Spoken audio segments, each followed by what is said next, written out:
Welcome to 40 Days with St. Maximus the Confessor. Each day of the Nativity Fast, we reflect on his timeless wisdom, teaching that guide us to humility, love, and union with God, which is the very reason for the incarnation of Christ. Let us walk together in the light of his words. Do not befoul your intellect by clinging to thoughts filled with anger and sensual desire. Otherwise, you will lose your capacity for pure prayer and fall victim to the demon of listlessness. St. Maximus teaches that clinging to anger or sensual thoughts corrupts the intellect, blocks pure prayer. It leads to spiritual laziness. In the Orthodox Church, this means that freedom from passions is essential for prayer, and vigilance over thoughts preserves the soul's clarity and communion with God. The Orthodox tradition emphasizes that the intellect is the spiritual faculty meant to perceive God. When it is clouded by anger or sensual desire, its natural clarity is lost.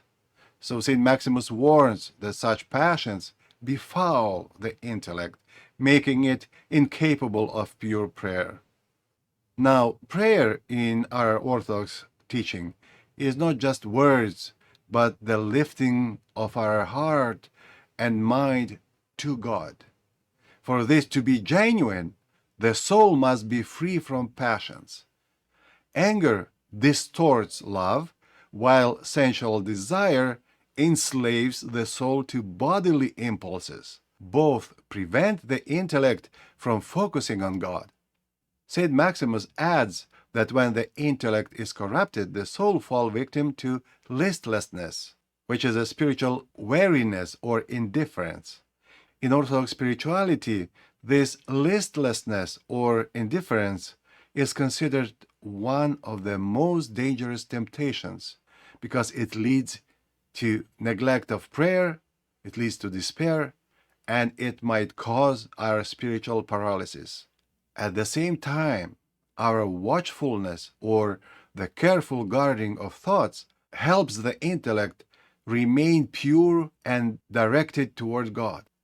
Here, St. Maximus teaches that anger and sensual desire corrupt the intellect, making pure prayer impossible and opening the soul to spiritual laziness. The Church calls believers to watchfulness, ascetic struggle, and reliance on God's grace so that the intellect remains pure, prayer remains living, and the soul resists the demon of listlessness. Thank you for joining me for today's reflection from 40 Days with St. Maximus the Confessor. These daily reflections are meant to strengthen our faith, to purify our hearts, and to prepare us for the coming of Christ. If you are new to this channel, consider subscribing so that you won't miss future reflections. Join me again tomorrow as we walk further on this path together.